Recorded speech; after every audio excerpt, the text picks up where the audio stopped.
Buen día a todos, soy Edgardo y esta es la clase número 2 de geometría. Hoy vamos a hablar de congruencia y paralelismo en el plano.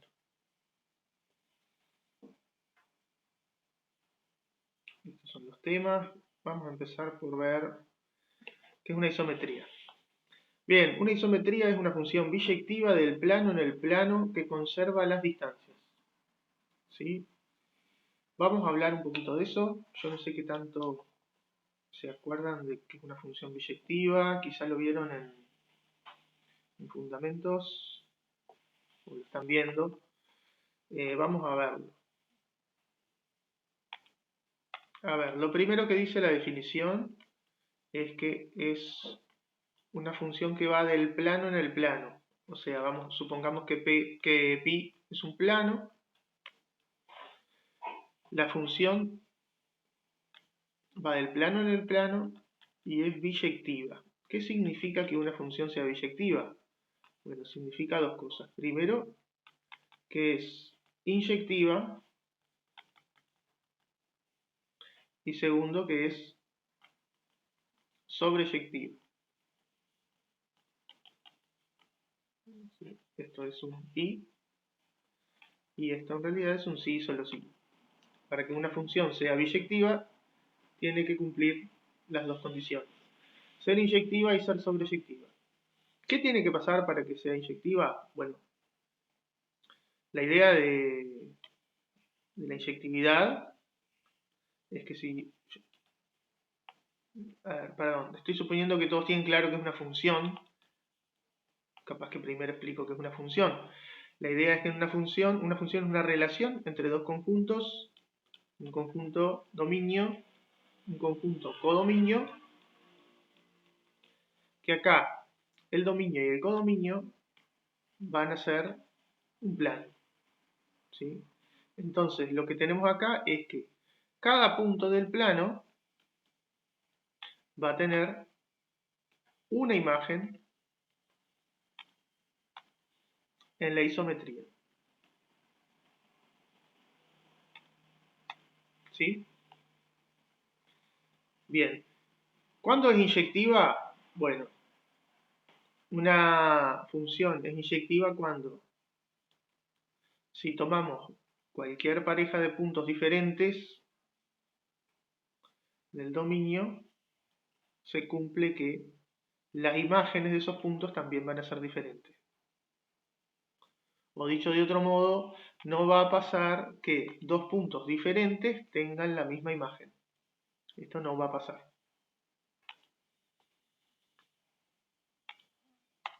¿Sí?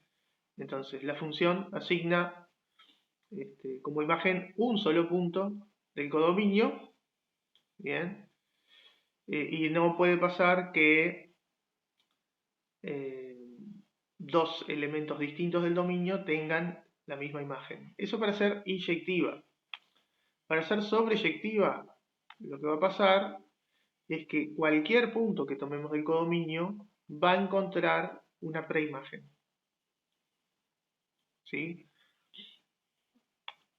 Para hacer función no es necesario, pero para hacer función sobreyectiva sí. Cualquier punto de acá tiene que encontrar una preimagen.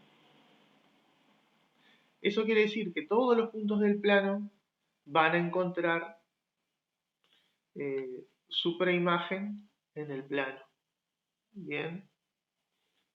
Así que cuando nosotros tomemos todos los puntos del plano y le apliquemos la función, el conjunto imagen que vamos a encontrar va a ser todo el plano. Digamos que cuando apliquemos la función y veamos el conjunto de las imágenes, digamos que no vamos a perder puntos del plano. Esa es la idea de la sobreyectividad. Por otro lado, es importante que sea inyectiva porque imagínense que en el plano ustedes tienen dos puntos distintos que cuando le aplican la función les da el mismo. Están perdiendo el segmento PQ. Tenía un segmento PQ y cuando le aplico la imagen, cuando le aplico la función, si me da la misma imagen, la de P y la de Q, pierdo el segmento. y eso no lo queremos. La inyectividad nos asegura que no lo perdamos. Bien. Ahora, una isometría, como dice ahí la definición, es una función biyectiva del plano en el plano, pero no alcanza con esto.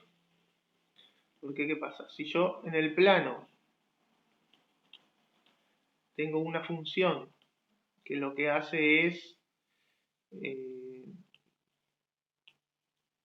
digamos, aumentar el segmento, que capaz que algunos ya saben cómo se llama esto,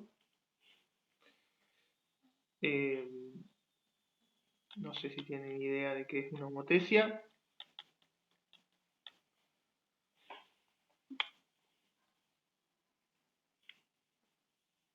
Pero si nosotros tenemos una función que al aplicársela a los puntos consiga un segmento que es el doble de su tamaño, por ejemplo, entonces ahí tengo un problema, porque podrá ser biyectiva, pero no está cumpliendo la otra parte que tienen que cumplir las isometrías, que es que mantienen las distancias. ¿Sí? Entonces, queremos que sea biyectiva, inyectiva, sobreyectiva, pero también queremos que mantenga las distancias. Un ejemplo de isometría que seguro han visto es en un plano, cuando tengo una recta, aplicar una simetría axial. Tengo una recta R, tengo un punto P, y entonces el simétrico, su imagen, lo encuentro como el punto P' que está a la misma distancia de la recta dentro de la perpendicular. O sea que en la recta perpendicular se cumple que esta distancia es la misma que esta. Y eso me permite encontrar fácilmente el simétrico. El tema es que como nosotros estamos viendo la definición el conjunto de axiomas, la axiomática de la geometría, y nosotros no tenemos definida una distancia, se complica definir esto, que lo estoy interpretando a partir de distancia, porque dije, bueno, trazo la perpendicular, tomo esta distancia y la replico acá. La distancia hacia acá, el punto de corte entre la recta R y la perpendicular que pasa por P es el punto O. Necesito que la distancia de O a P sea la misma que la de O a P'. Bueno, pero esto es un problema porque no tenemos definida ninguna distancia ni axiomas que estén relacionados con la distancia. Entonces, la pregunta que se vuelve interesante es cómo construimos una axiomática para las isometrías si no tenemos definida una distancia. Bien, por ejemplo, cómo la definimos para la simetría axial o la simetría central, que también es una isometría. Bien, eso es lo que vamos a ver. Vamos a ver cuáles son los axiomas de las isometrías.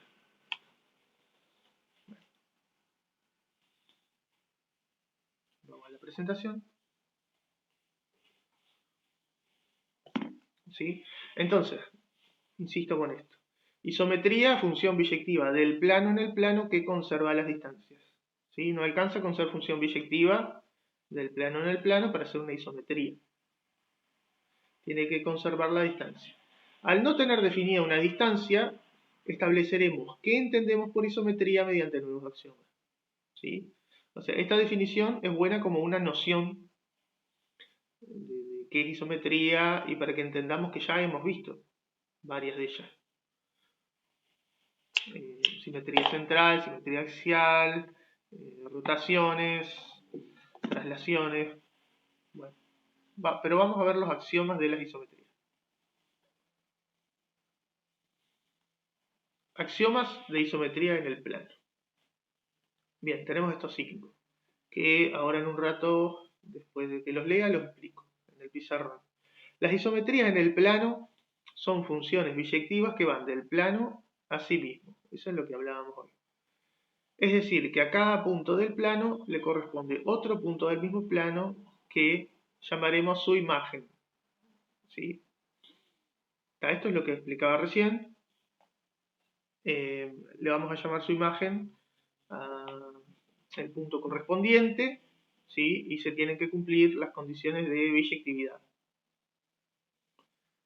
2. Toda isometría conserva las relaciones de incidencia y ordenación de puntos.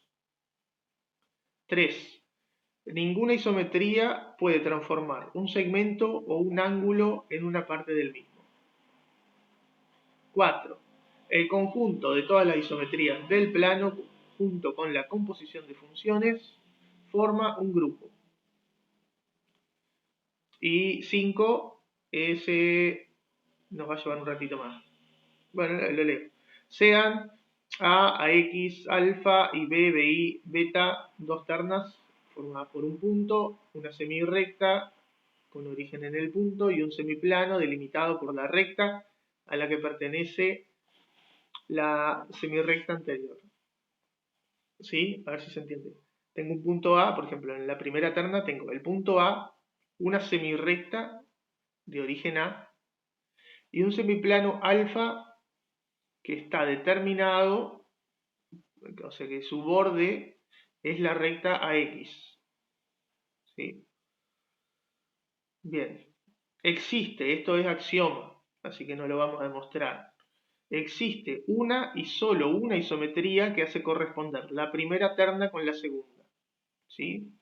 Es un axioma que nos dice que es seguro que existe una isometría que transforma la primera terna en la segunda, o sea que va a hacer coincidir el punto A con el punto B, la semirrecta X con la semirrecta BI y el semiplano alfa con el semiplano beta. Bien. Bueno, vamos al pizarrón a explicar esto un poco más en detalle.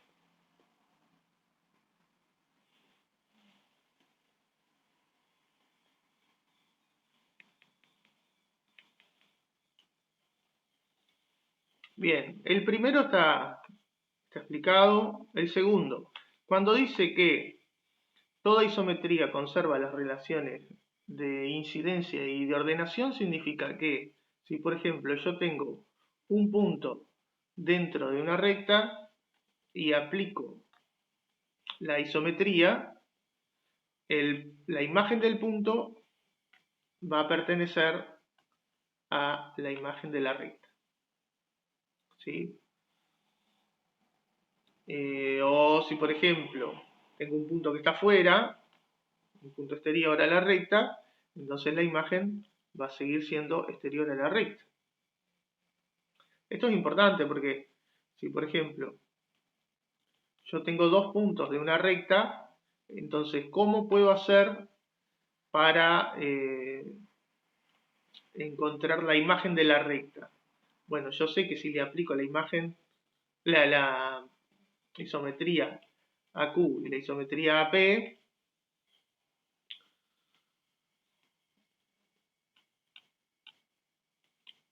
me van a dar dos puntos que están en la imagen de R.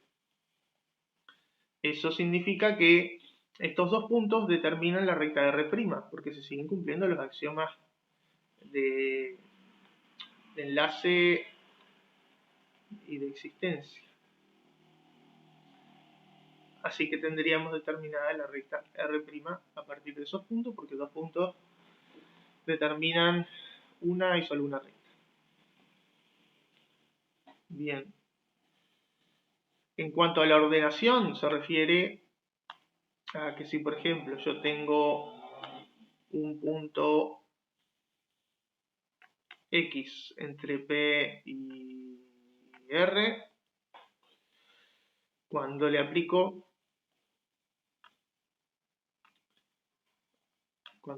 la isometría, la imagen de X va a seguir estando entre P y R, entre la imagen de P y la imagen de R. Bien, entonces la ordenación se mantiene. En alguno de los sentidos la ordenación se mantiene. Eso respecto al 2. Respecto al 3, bueno, en el caso del 3, el 3 nos dice que ningún segmento ni ángulo va a transformarse en parte de sí mismo. ¿Qué significa esto? Bueno, significa que, para hacerlo más preciso, ¿no? Si yo tengo un segmento AB, no existe ninguna transformación, ninguna isometría que convierta al segmento AB en un segmento AB', donde B' es un punto del segmento AB. ¿Sí? Porque eso lo estaría transformando en parte de sí mismo. No existe ninguna isometría que haga esto. Bien. Y en el caso de los ángulos, para el caso de los ángulos vamos a necesitar la idea de rayo. Supongamos que tenemos un ángulo A o B. ¿Sí? Bueno, un ángulo convexo.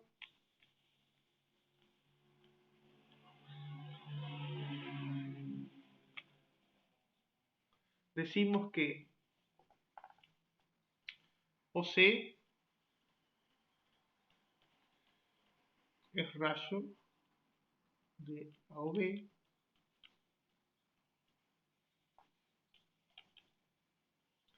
si C pertenece,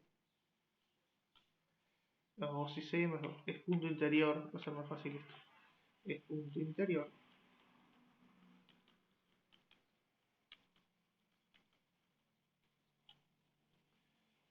del ángulo. ¿Sí? Sí, solo sí. Sí. Bien. Entonces tenemos un punto en el ángulo. Un rayo es una semirrecta en la que el origen es el mismo, es el vértice del ángulo, ¿sí? Y la semirrecta está contenida dentro del ángulo, pero no es un lado del ángulo. ¿Sí? A eso le estamos llamando rayo.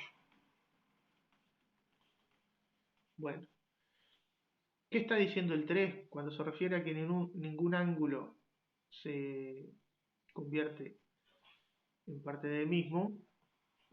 Significa que para cualquier rayo que tomemos no va a existir ninguna isometría que transforme el ángulo A o B en el ángulo C o B, ¿sí? O en el ángulo A o C. ¿Sí? No existen isometrías que hagan esto. Entonces, de esta manera, con el axioma 3 estamos definiendo, estamos marcando esta idea de que la isometría conserva las distancias. ¿Sí? Conserva las distancias y conserva los ángulos.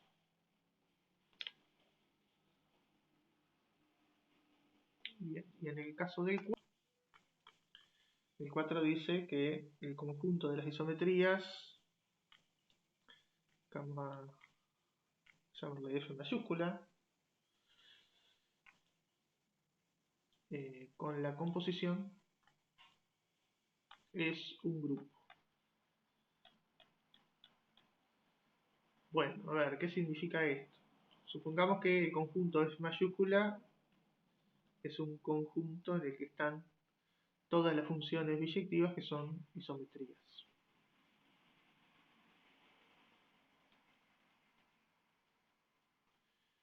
Bueno, que este conjunto con la composición sea un grupo significa que se cumplen varias propiedades.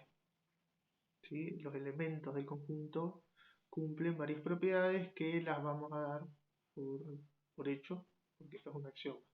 ¿Sí? La composición, si no tienen claro qué es la composición, básicamente es que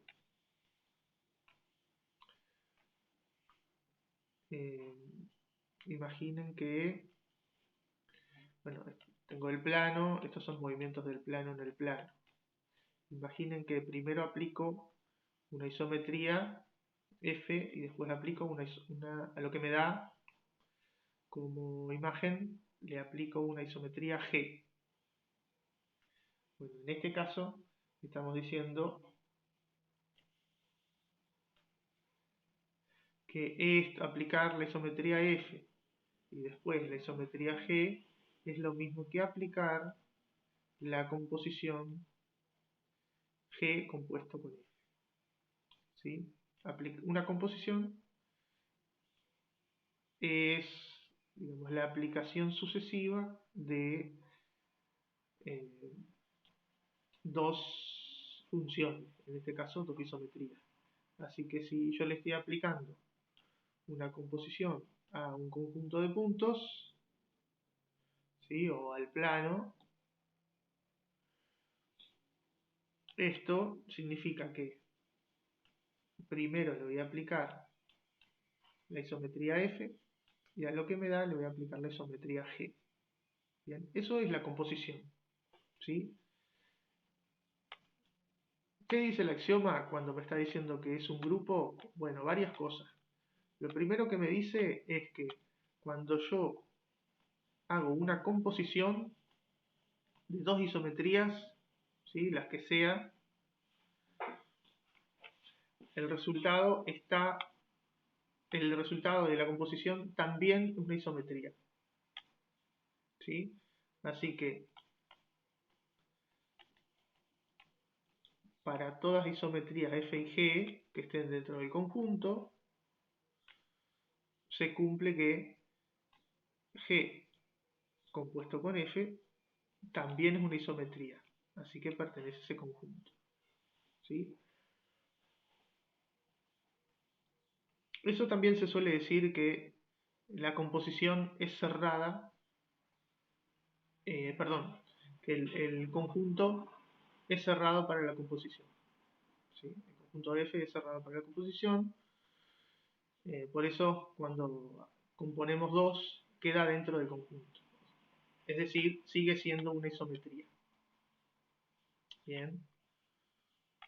Capaz que no sabemos cuál es el resultado, por ejemplo, yo aplico una simetría central y después le aplico una simetría axial y capaz que no sé bien cuál es el resultado que voy a obtener al final, pero sé que sigue siendo una isometría porque apliqué dos isometrías. ¿Sí? Bueno, suponiendo que se entendió. Dos, la asociativa se va a cumplir. ¿Qué dice la asociativa? Bueno, que si yo tengo tres isometrías, aplicar F compuesta con G y después componerla con H, me da el mismo resultado que hacer F compuesta con la composición de G con H.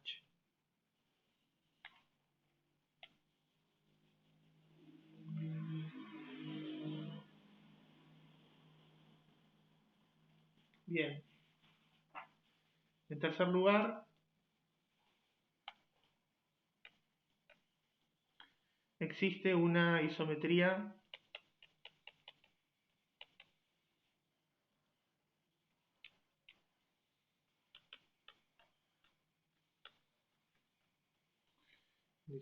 I, identidad, ¿sí? Que lo que hace es que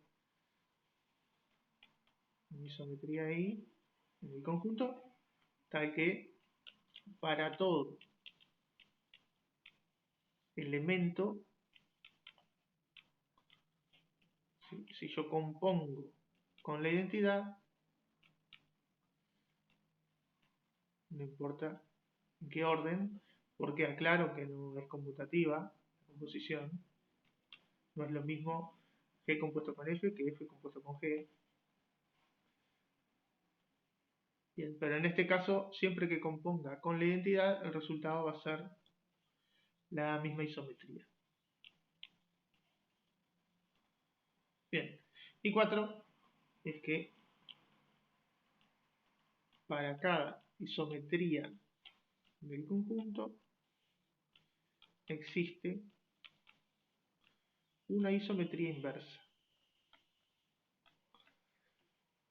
tal que cuando las componemos,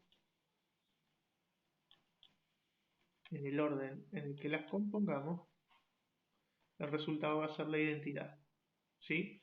Eso significa que si yo tengo una isometría que me transforma una figura en otra,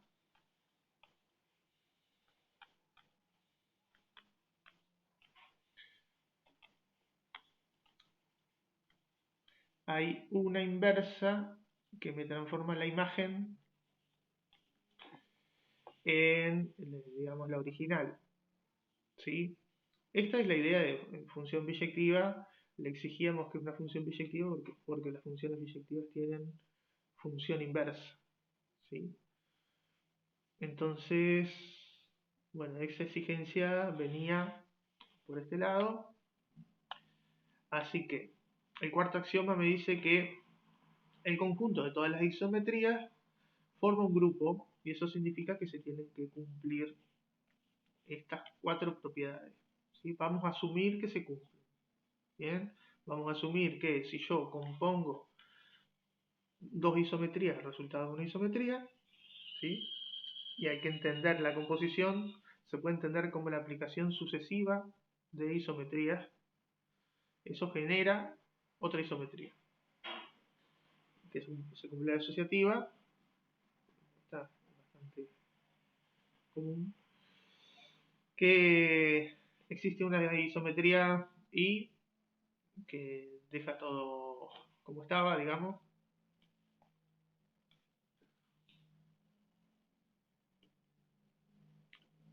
A esta isometría I se le llama neutro.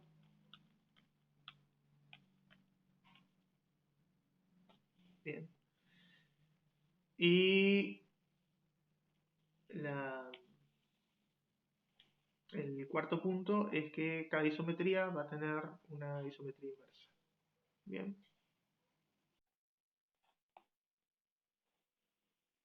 Bien, vamos al 5. Antes de pasar al 3. El 5 dice que si yo tengo una terna que está formada por un punto A, una semirrecta AX y un plano alfa, aclaro que esta notación no la puedo poner en la presentación, ¿sí? La de semirrecta, bien, pero es una semirrecta.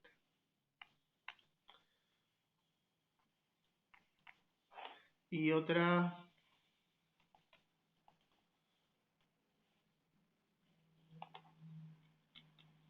de I beta. Entonces, supongamos que este es el plano alfa. La terna está formada por un punto, una semirrecta en la que este punto es origen de la semirrecta, y un semiplano en el cual la recta que contiene la recta X, no la semirrecta, sino la recta X, sería esta, bien, limita al semiplano, ahí estaría alfa. Bueno, lo que dice el axioma es que si tenemos una terna y otra de este lado, decir que Y está acá y el semiplano es este, el axioma dice que existe una sola isometría, existe una y solo uno que transforma este punto en este punto, esta semirrecta en esta semirrecta, y cuidado, no estamos diciendo que el punto X tenga como imagen el punto Y, no, sencillamente que la semirrecta coincide con esta, o sea, todo punto de la semirrecta va a tener su imagen en esta semirrecta. y que este semiplano, los puntos de este semiplano, van a tener su imagen dentro de este semiplano. Bien, bueno, seguro existe una isometría que cumple eso. Eso es lo que dice el axioma 5.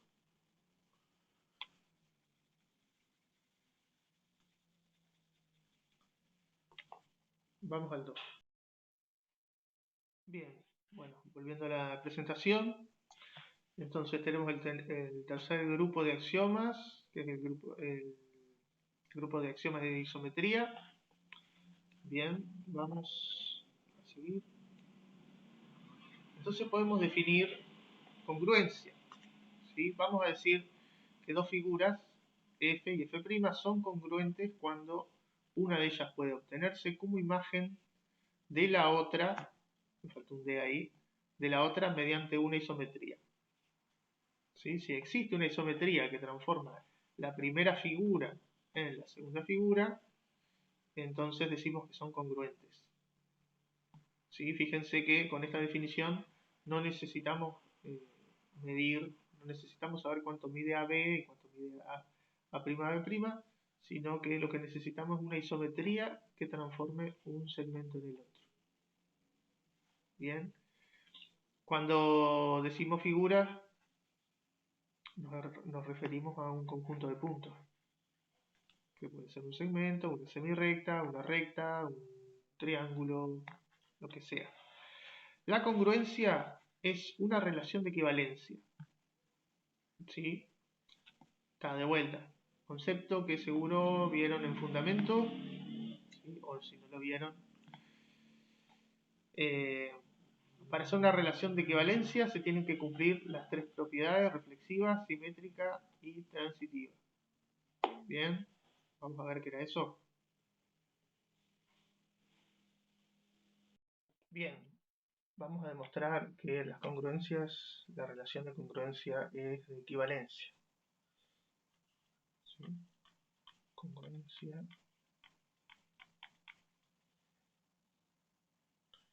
es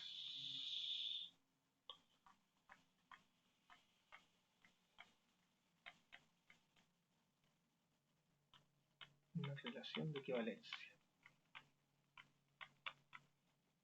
Que un cantito. Bien, para probar que es una relación de equivalencia, tenemos que probar que se cumplen las tres condiciones. La reflexiva sería que toda figura es congruente consigo misma. Bueno, para justificar esto, sabemos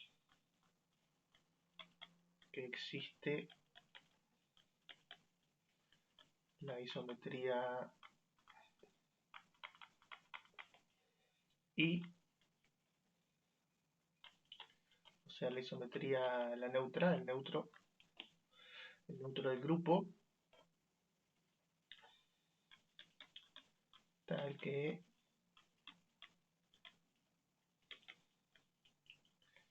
para toda figura F, si nosotros le aplicamos la isometría a la figura, el resultado que obtenemos es la misma figura.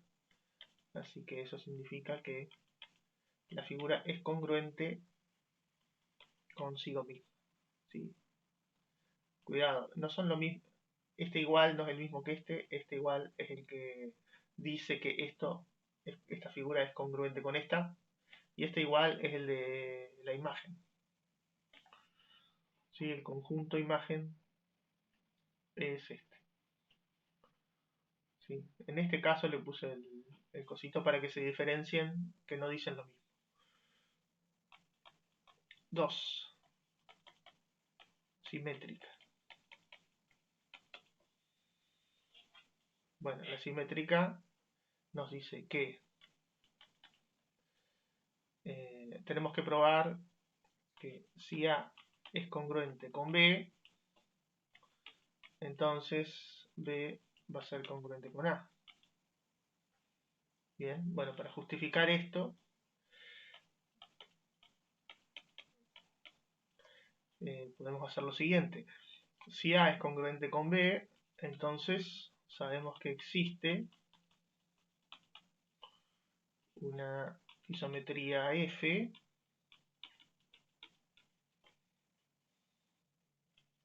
que transforma la figura A en B. ¿Sí? De manera que la imagen de A en la isometría es B. ¿Sí? Pero, como también sabemos que F es grupo, no se olviden que con F mayúscula estamos representando el conjunto de todas las isometrías, sabemos que existe una isometría inversa. Entonces existe una isometría inversa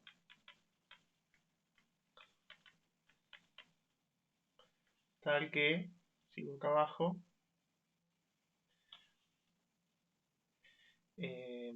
bueno, F a la menos 1 de B me da A. ¿Sí? No sé si se entiende eso. Básicamente la idea es que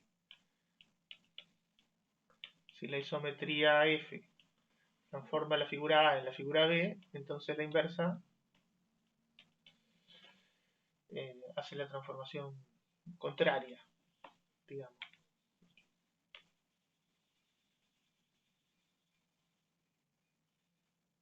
¿Sí? La otra forma de verlo es que a esta igualdad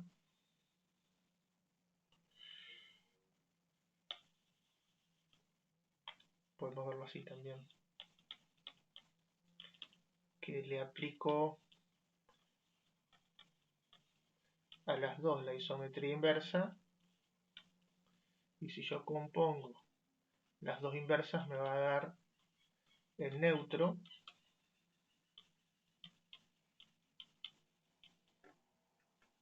y si le aplico el neutro a A me va a dar A, y llego a lo mismo. Y acá estaría explicado con más detalle por qué hoy escribí esto. ¿Sí?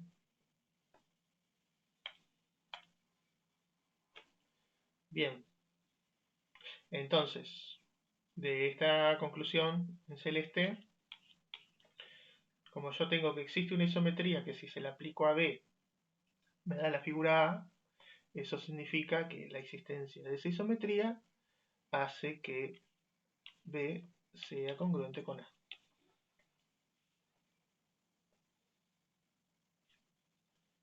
Bien, y me está faltando la transitiva.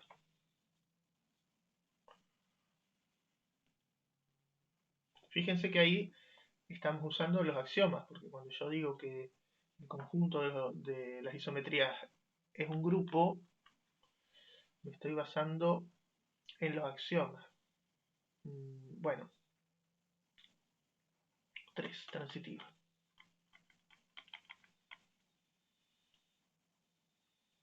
La idea de la transitiva es que tenemos que probar que si yo tengo que A es congruente con B y B es congruente con C, entonces se va a cumplir que A es congruente con C. Para justificar esto, bueno, sabemos que si A es congruente con B, entonces existe una isometría F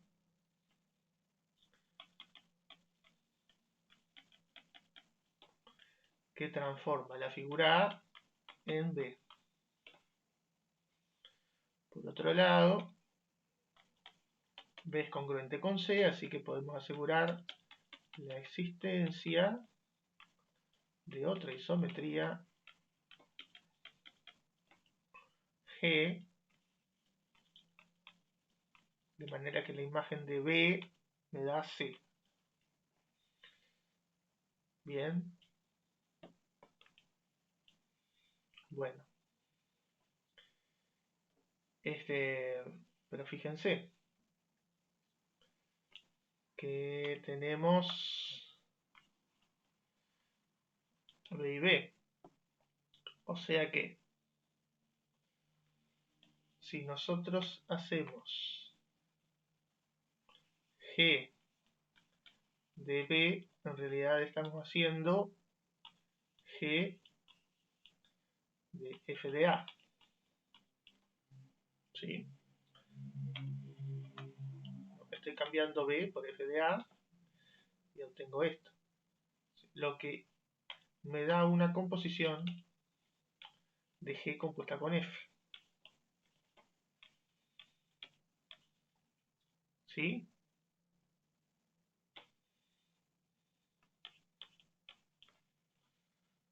Bien. El tema es que acá yo lo que estoy obteniendo es que G de B, perdón, me faltó agregar acá. Lo que estoy obteniendo es que C lo puedo conseguir aplicándole esta composición a la figura A.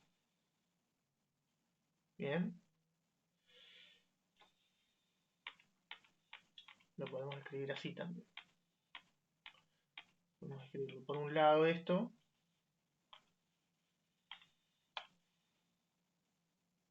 O sea, de estas dos cosas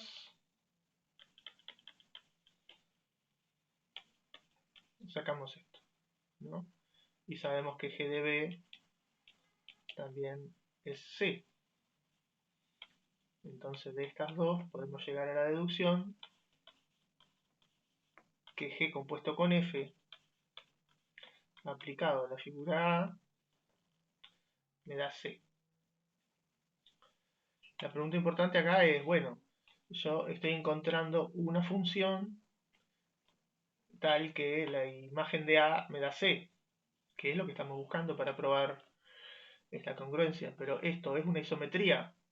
Bueno, la respuesta es sí, porque como el conjunto de las isometrías es un grupo, sabemos que es un grupo para la composición de isometrías da una isometría.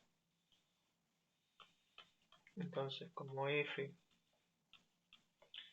es grupo, en realidad, perdón,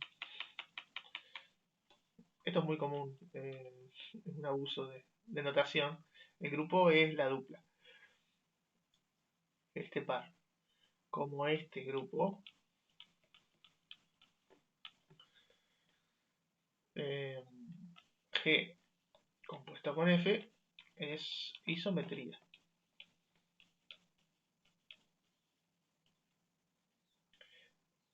Así que de esto y de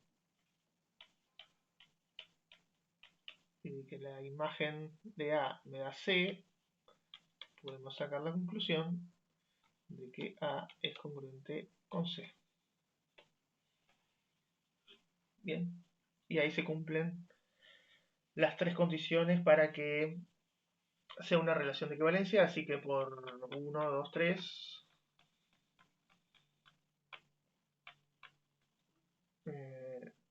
la relación es de equivalencia. Entonces, ya demostramos que la congruencia es una relación de equivalencia. Vamos a pensar en esta pregunta. Pregunta, ¿ya podemos clasificar los triángulos con los criterios usuales? Según sus lados o según sus ángulos. ¿Sí? Me imagino que conocen la clasificación de los triángulos. Entonces, con lo que tenemos hasta ahora de congruencia, ¿podemos clasificarlos? Y a eso agrego la pregunta de los cuadriláteros. ¿Ya podemos definir algunos cuadriláteros? Háganse una pausa y piénsenlo.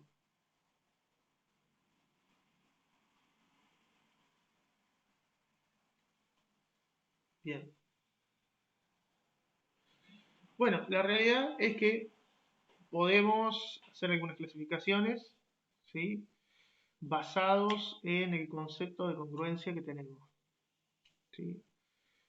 A ver, por ejemplo, si yo tengo un triángulo y el triángulo no tiene lados congruentes, sabemos que es escaleno. En cambio, si tiene dos lados congruentes es isósceles, y si tiene tres lados congruentes es equilátero. Fíjense que no tenemos cómo clasificarlo por sus ángulos, porque con lo que hemos construido ahora, la axiomática y las propiedades que tenemos, no tenemos cómo definir un triángulo rectángulo porque no sabemos determinar si un ángulo es recto. Bien, en ese aspecto los axiomas se están quedando cortos todavía. Pero sí tenemos esta primera clasificación de triángulos. En el caso de los cuadriláteros también tenemos clasificaciones que tienen que ver con la congruencia de los lados. Por ejemplo, podemos definir el paralelogramo como el que tiene lados opuestos congruentes. ¿Sí? Capaz que no es lo más honesto con su nombre, porque paralelogramo suena a la palabra paralelo, y quizá lo ideal sería definirlo como el que tiene los lados opuestos contenidos en rectas paralelas, pero como no hemos definido rectas paralelas todavía, esta es la primera definición de paralelogramo que podríamos hacer. Un cuadrilátero en el que los lados opuestos son congruentes. Que a diferencia del deltoide, que lo tienen ahí, fíjense que el deltoide es un cuadrilátero en el que tiene lados consecutivos, no los opuestos, sino que son consecutivos los que son iguales, ¿sí? que, que se parece mucho a una cometa, dijeran. Además no tiene los cuatro iguales, los cuatro congruentes. Van a ver que a veces digo congruentes, a veces digo iguales, básicamente me refiero a lo mismo. El rombo es el cuadrilátero que tiene los cuatro lados congruentes. Y en el caso del cuadrado, aunque no tenemos definido que es un ángulo recto, sí tenemos definido que es un ángulo congruente a otro. Entonces, podríamos definir el cuadrado como el cuadrilátero que tiene cuatro lados congruentes y cuatro ángulos congruentes. ¿Sí? De la misma manera que podríamos definir un polígono regular como el que tiene todos sus lados congruentes, ¿sí? Cualquier pareja de lados va a ser congruente y cualquier pareja de ángulos van a ser congruentes. ¿Sí? Bien.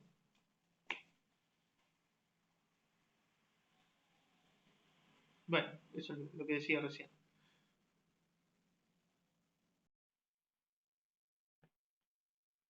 Bien. Criterios de igualdad de triángulos. Criterio lado, ángulo, lado.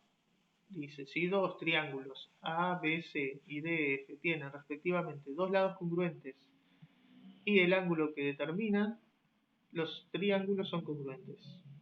El criterio ángulo, lado, ángulo es que si dos triángulos ABC y DF tienen respectivamente un lado iguales y dos ángulos adyacentes a dicho lado, los triángulos son congruentes. Bien, a ver, ¿hay más criterios de igualdad de triángulos? Sí, pero los que podemos demostrar hasta ahora son estos. Con lo que tenemos construido podemos demostrar estos dos criterios. Entonces vamos al pizarrón y vamos a hacer la demostración de que estos criterios se cumplen. Bien, vamos a demostrar el criterio lado, ángulo, lado.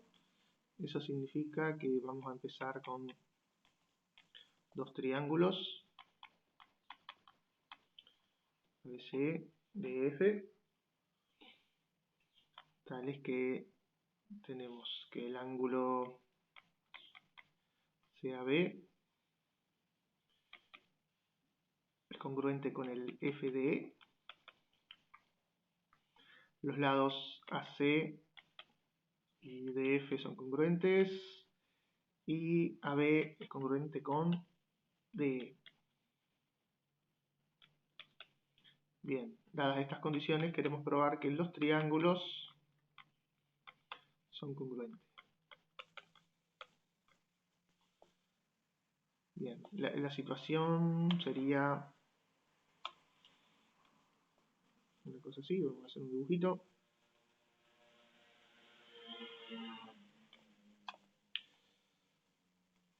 A, B, C, D, F. Tenemos lados congruentes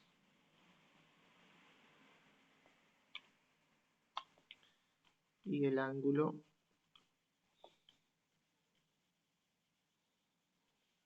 bien. Bueno, bien, vamos a demostrar esto, ¿sí? Si los ángulos CAB y FDE son congruentes, eso significa que existe una isometría, por lo menos una, bien, que transforma la isometría tal que la imagen del ángulo CAB es el ángulo FDE, ¿sí? Esto implica varias cosas. Por ejemplo, si yo tengo que un ángulo se convierte en el otro, entonces el vértice A va a tener como imagen el vértice D. La semirrecta AC va a tener como imagen la semirrecta DF, y lo mismo pasa con la imagen de la semirrecta AB, va a ser la semirrecta DE. Lo escribo. Tenemos que F de A es D, F de la semirrecta AC es de F, y F de la semirrecta AB es de E. No se ve muy bien acá, pero esta es la E y esta es la F. Bien. Bueno, entonces vamos a considerar esta condición. Nosotros por el momento sabemos que la semirrecta AC tiene como imagen la semirrecta DF, ¿sí? Eso quiere decir que si le llamamos A' y C' a las imágenes de A y C, tenemos que A' coincide con D, pero C', la imagen de C, no tiene por qué coincidir con F. Por lo menos no con esta condición. Puede ser que las semirrectas coincidan sin que F y C' coincidan.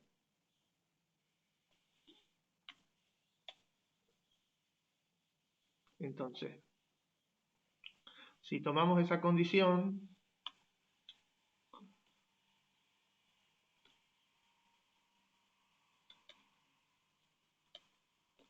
y tenemos en cuenta que, bueno, obviamente C pertenece a la semirrecta AC. Si C pertenece a la semirrecta AC, entonces la imagen de C va a pertenecer a la imagen de la semirrecta AC.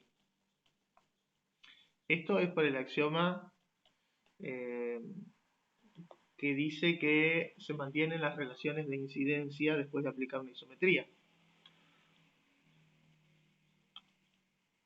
Así que si C pertenece a la semirrecta C, entonces la imagen de C pertenece a la imagen de la semirrecta AC, que es de F. Así que tenemos que la imagen de C pertenece a DF.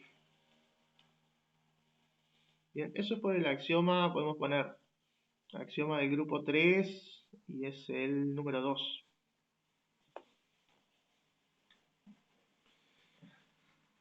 Bien, entonces sabemos que C está en la semirrecta. La pregunta es, ¿coincide la imagen de C con F? Bueno,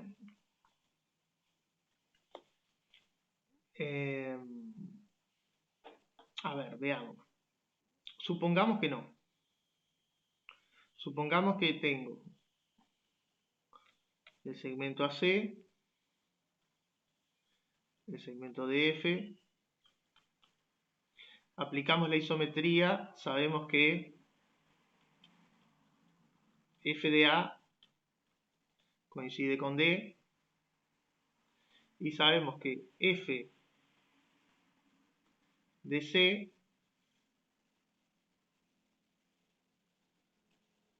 está en la semirrecta, pero supongamos por un momento que no coincide con F. Entonces, tenemos un problema porque como es una isometría AC,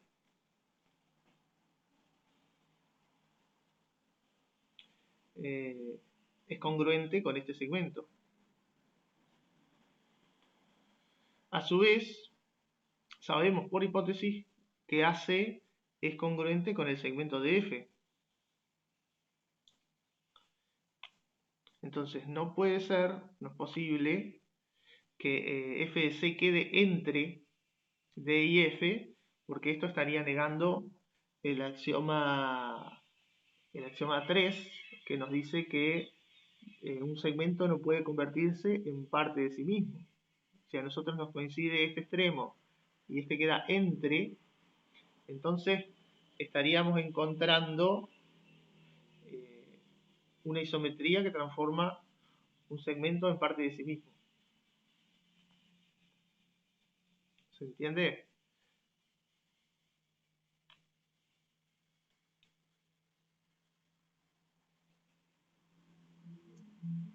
Bien. Entonces, como f de c está en df y nosotros tenemos que AC tiene que ser congruente con df,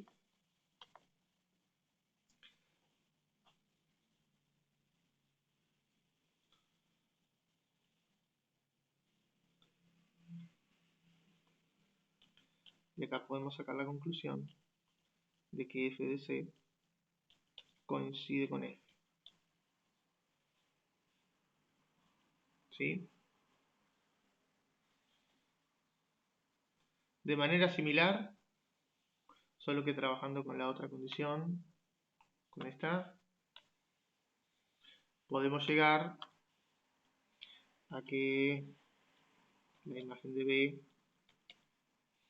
es el punto E, entonces por 1, 2 y 3 los triángulos son congruentes. ¿Sí? A ver, fíjense que nosotros estamos probando que la transformación hace coincidir los vértices, ¿no? Bueno, también hace coincidir el ángulo, hace coincidir las semirrectas, pero nos estamos concentrando en los vértices. ¿Por qué solo nos fijamos en los vértices? Eso sucede porque tenemos un axioma que nos dice que se mantienen las relaciones de incidencia y de ordenación. Eso quiere decir que si, por ejemplo, el segmento AC y el segmento DF son congruentes y hay una isometría que transforma uno en el otro, entonces los puntos que pertenecen a este segmento se van a convertir en puntos que pertenecen a ese segmento. Entonces ahí tenemos asegurado que los lados también son imagen. O sea, todo el segmento AC va a tener como imagen a todo el segmento DF. Los puntos interiores, no necesitamos detenernos en los puntos interiores porque los puntos interiores pertenecen a los ángulos. Entonces, si este punto pertenece a este ángulo, también va a pertenecer a este. No estoy dando los nombres, pero pertenecen a los tres ángulos. Si pertenecen a los tres ángulos de este triángulo, entonces también van a pertenecer a los tres ángulos que encontramos como imagen. ¿Sí? Así que va a ser punto interior del DEF. Perdón, capaz que lo estoy diciendo entreverado, pero la idea es esa, ¿no? Si yo tengo un punto interior, entonces el axioma número 2 me asegura que un punto interior del triángulo ACB se va a convertir en un punto interior del DF. Esos detalles no los estamos escribiendo y solo nos estamos concentrando en probar que las imágenes de los vértices A, B, C van a ser respectivamente de E, F. ¿Sí? Con eso alcanza para demostrar que los triángulos son congruentes, ¿sí? A pesar de que en el triángulo hay infinitos puntos y solo nos estamos concentrando en 3. Bien. Bien, vamos a demostrar el criterio de igualdad de triángulos, ángulo, lado, ángulo. Para eso tenemos dos triangulitos ABC, DF, que cumplen que el lado AB y el DE son congruentes, como dice acá. Los ángulos CAB y FDE, o DF, ¿dónde está? Acá. CAB y FDE son congruentes. Y los ángulos ABC y DF, que son los que están en naranja, también son congruentes. Entonces, con esas hipótesis queremos probar que los triángulos son congruentes y para eso vamos a probar que existe una isometría que transforma los vértices del triángulo ABC en los vértices del triángulo DF. ¿Sí? Bueno, bien. Bueno, a ver. Tenemos que los segmentos A, B y D son congruentes, ¿sí? Y además sabemos por el axioma 3.5 que existe una isometría, existe F, isometría, que transforma la terna A, semirrecta AB y semiplano delimitado por AB y el punto C en, bueno, A lo convierte en el punto D, la semirrecta AB va a tener como imagen la semirrecta DE y el plano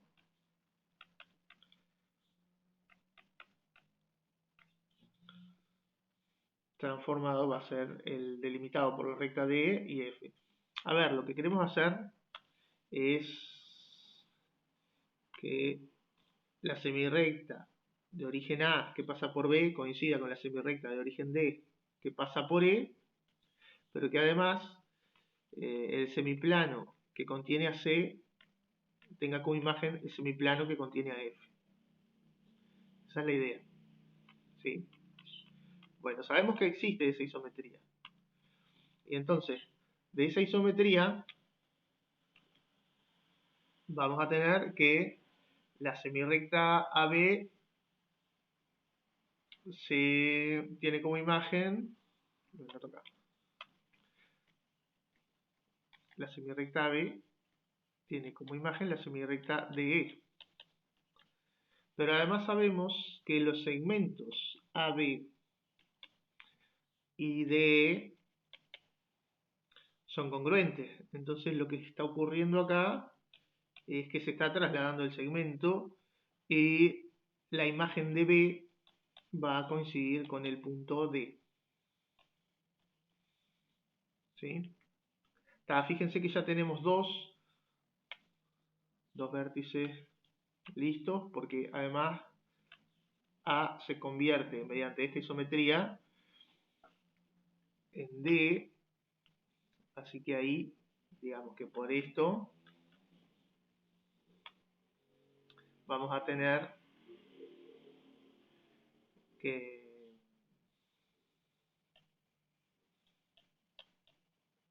f de A, perdón, acá puse cualquier cosa, va de vuelta. Acá la f de B es E, bien, ahí lo corregí. Y f de A es D. tenemos que dos vértices del triángulo ABC tienen como imagen dos vértices del triángulo DF. Nos está faltando justificar que la imagen de C es el punto F. Bien. Ahora, vamos a pensarlo desde el dibujo. Nosotros ya tenemos que la transformación, la isometría, perdón, la isometría hace que AB tenga como imagen de E, ¿sí? Y tenemos que C y F están en semiplanos tales que se van a mantener las relaciones de incidencia. Cuando yo aplique la isometría AC, necesariamente va a estar en este semiplano. ¿Qué pasa? Podría ser que el punto C quede dentro del ángulo de F, podríamos pensar. ¿Es posible que ocurra esto? Bueno, eso no sería posible, porque si fuese así, el rayo, no se olviden que este es F de A, el rayo F de A, F de C,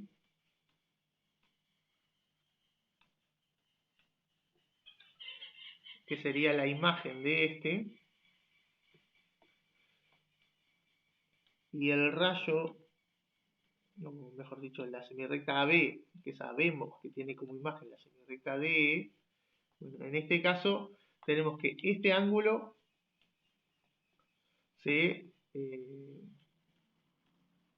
tendría como imagen este ángulo de acá. Pero sabemos por hipótesis que el ángulo CAB es congruente con el FDE. Entonces no puede ser que un ángulo se convierta en parte de sí mismo. Eso no puede ser porque estaría negando el axioma 3 del grupo 3, el grupo de los axiomas de isometría. Así que no puede pasar que la imagen de C quede dentro del ángulo FDE. Tampoco puede pasar que el punto F quede dentro del ángulo F de C, F de A, F de B. Eso tampoco podría pasar porque tendríamos el mismo problema eh, con que no se puede negar el axioma que nos dice que un ángulo no se puede convertir mediante una isometría en parte de sí mismo. Así que bueno.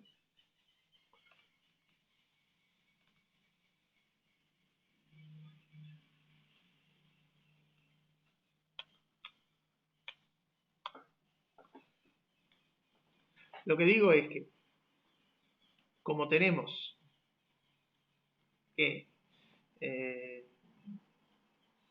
los ángulos, vamos a hacerlo con un ángulo primero, tenemos que los ángulos CAB y FDE son congruentes. Y además tenemos las imágenes estas. Así que podemos sacar la conclusión de aquí. La justificación es la que explicaba, ¿no? Podemos sacar la conclusión de que la imagen de C va a pertenecer a la semirrecta de F. Todavía no sabemos si coincide con F, pero sí sabemos que pertenece a la semirrecta de F. Bien. Si pensamos lo mismo, pero teniendo en cuenta el otro ángulo, análogamente, el razonamiento sería el mismo, podemos decir que la imagen de C va a pertenecer a la recta a la semirrecta de origen E que pasa por F, ¿sí? O sea,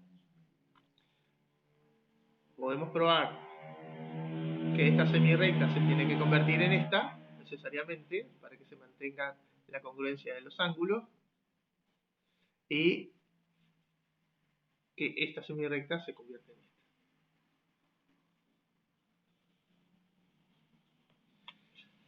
Entonces, si se fijan, FE de C pertenece a la semirrecta de F y a la semirrecta EF.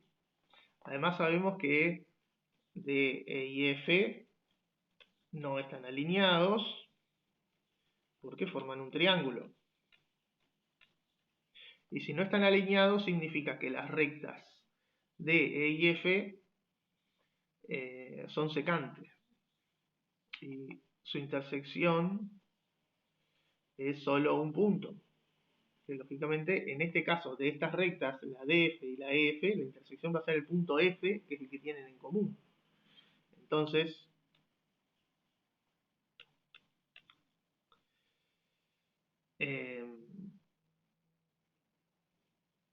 el punto F de C no tiene otra opción que ser el punto F, ¿sí? Que es el único punto de intersección de estas dos semirrectas. Bien, entonces estaríamos probando que por 1, 2 y 3, por 1, 2 y 3, se cumple que los triángulos ABC y DF son congruentes.